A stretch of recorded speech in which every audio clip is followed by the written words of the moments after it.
Baiklah, perkenalkan saya Rakan Dirgantara dengan NIM 048. Jadi di sini saya kebagian membuat servo AX12A untuk hexapod kami, robot hexapod kami. Sebelumnya saya menggunakan contoh atau blueprint dari Google karena tidak adanya source untuk membuat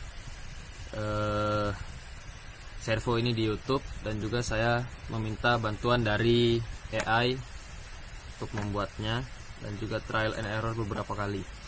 Untuk part-part yang dibuat di sini, yang pertama itu ada housingnya atau pembungkus luarnya. Lalu di sini ada bagian ini ada bagian penggeraknya, dan juga ada 4 baut dan juga 1 baut besar untuk di tengah. Dan untuk ukuran-ukuran ini belakangnya harusnya ada modul, tapi karena hanya membuat contoh saja, jadi hanya beberapa part saja yang saya buat di sini. Untuk membuat samping-samping ini saya menggunakan tunjuk dari sini ya, dari kok ngecil jadinya, dari Google. Mungkin sekian untuk pembuatan servo ini. Terima kasih. Perkenalkan, nama saya Muhammad Ihsan dengan ujung NIM 014.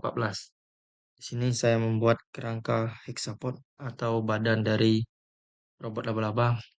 Di sini kerangka berfungsi sebagai struktur utama yang menopang seluruh komponen robot, seperti kaki, servo, sensor, dan sistem kontrol, sekaligus menjaga kestabilan dan keseimbangan saat bergerak.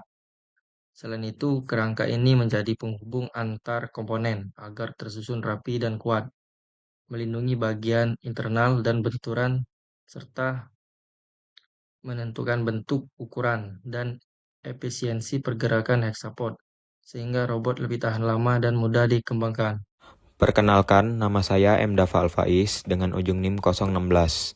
Di sini saya membuat 2 part dari hexapod yang berfungsi sebagai penghubung antara kaki dan badan hexapod. Kedua part ini lalu digabung menjadi satu, yang dimana part pertama ini berfungsi sebagai penghubung kaki hexapod, dan part kedua ini berfungsi sebagai penghubung bodi hexapod. Perkenalkan, nama saya Fahria Nashwa, ujung NIM 010, dan bersama rekan saya yaitu Nazli Hanin. Jadi di sini kami akan menjelaskan mengenai part bagian kami, yaitu membuat bridging pada bagian robot hexapod. Fungsi bridging adalah pengangkut atau penopang pada robot hexapod untuk menjaga stabilitas dan meningkatkan kekuatan struktural. Bridging biasa diletakkan pada bagian robot hexapod, yaitu pada rangka atau sasis utama pada robot hexapod.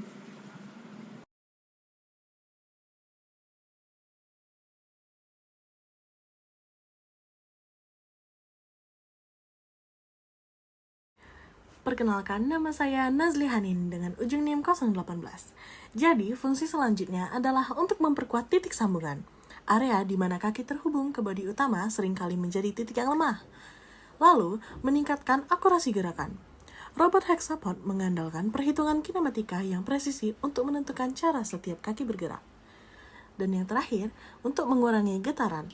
Suatu struktur yang kaku cenderung lebih baik dalam meredam getaran yang dihasilkan oleh motor servo atau interaksi dengan permukaan tanah, menghasilkan gerakan yang lebih halus dan stabil. Perkenalkan, nama saya Aldo Wiranto dengan ujung NIM 024 dari kelas B Indralaya. Nah, jadi setelah servo terpasang dan support leg 1 dan support leg 2, tahap selanjutnya adalah proses perakitan atau assembly komponen kaki secara keseluruhan. Kedua komponen leg tersebut dirangkai dan disesuaikan posisinya agar berfungsi sebagai penopang utama struktur kaki. Proses assembly ini dilakukan dengan memperhatikan keselarasan, kekuatan sambungan, serta kestabilan mekanik agar kaki tidak mudah bergeser atau kehilangan keseimbangan. Perakitan support leg bertujuan untuk meningkatkan kekokohan kaki sehingga mampu menopang beban secara optimal serta mendukung pergerakan servo dengan baik. Dengan struktur kaki yang lebih kuat dan stabil, sistem dapat bergerak secara terkontrol dan memungkinkan mekanisme berjalan dengan lebih lancar, seimbang, dan efisien sesuai dengan perancangan yang telah direncanakan. Perkenalkan, saya Emmanuel Efransya dengan ujung NIM 012.